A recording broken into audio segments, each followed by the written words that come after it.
చనిపోయిన విక్టిమ్స్ అందరిది DNA comparison వాళ్ళ రిలేటివ్స్తో ఎఫ్ఎస్ఎల్ నుంచి ఈరోజు రావడం జరిగింది. Basing on the reports from FSL మనం మృతుల డెడ్ బాడీస్ ఏమున్నాయో వాళ్ళ రిలేటివ్స్కి అప్పక్కించడం స్టార్ట్ చేశాము. ఆ రోజు ఇంకా ఒకరిది ఐడెంటిఫై కాలేదు.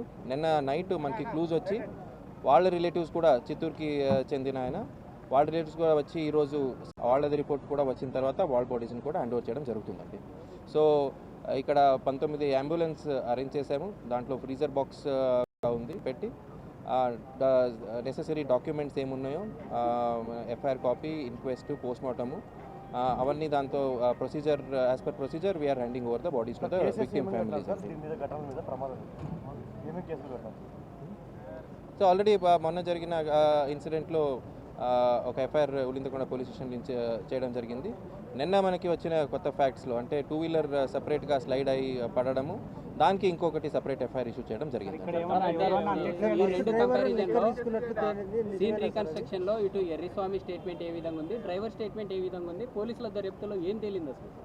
సో అంటిల్ ఇప్పుడు దాకా మనకి ఇన్వెస్టిగేషన్లో వెలుగులోకి వచ్చింది ఏమంటే ఫస్ట్ ఇద్దరు 2 వీలర్స్లో వెళ్ళారు కదా, వాళ్ళు ఫస్ట్ స్లైడ్ అయ్యి రోడ్లో పడడము, ఆ తర్వాత బస్సు వచ్చి రోడ్ మీద ఉన్న 2 వీలర్ని హిట్ చేసుకుంటూ అక్కడ అగ్ని ప్రమాదం జరిగినట్టు మాకు తెలుసు.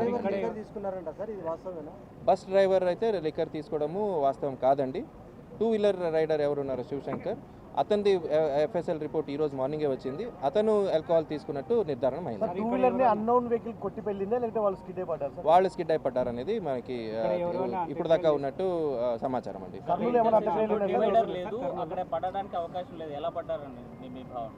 అక్కడ డివైడర్ ఉందండి. డివైడర్కి పడ్డే బాడీ రోడ్ మీద ఉన్నప్పుడు పిలియన్ రైడర్ ఎవరున్నారో ఆ బాడీని కొంచెం పక్కకు లాగారు.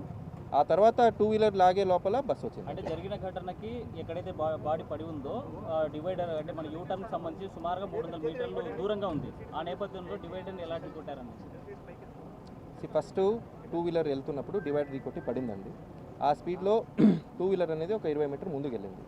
ఓకే, సో ఆ బాడీని రోడ్ మీద ఉన్న బాడీని పిలియన్ రైడర్ ఎర్రిస్వామి ఎవరు ఉన్నారు అతను పక్కకు లాగాడు. ఆ తర్వాత బస్ హిట్ కొట్టిన తర్వాత 120 to 150 మీటర్స్ మళ్ళీ లాగింది 2 వీలర్ని. అంటే స్టక్ అయిపోయిన తర్వాత బస్తో పాటు until the bus came to halt. So అది ట్రావెల్స్ బస్ కంటే ముందుగా 5 వెహికల్స్ వెళ్ళాయి సార్. ఆ 10 నిమిషాల గ్యాప్లో అవి హిట్ అండ్ రన్ చేయలేదన్న గ్యారంటీ ఏంటి సార్? ఇప్పుడు ఉన్న ఇప్పుడు దాకా మనకి వెలుగులోకి ఇన్వెస్టిగేషన్ ప్రకారమే చెప్తున్నానండి నేను.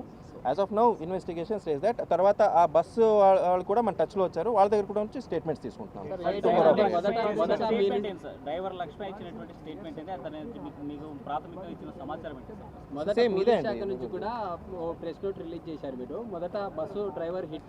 మనకి ఎప్పుడెప్పుడు మా ఇన్వెస్టిగేషన్లో ఏమేమి వచ్చాయో అలా అప్డేట్స్ తీసుకుంటూ వచ్చామండి. ఈ రోజుకి నేను చెప్పింది these are the facts as per the investigation until now. Okay, ఏదైనా కొత్తగా వస్తే అగైన్ విల్ బి అప్డేటింగ్.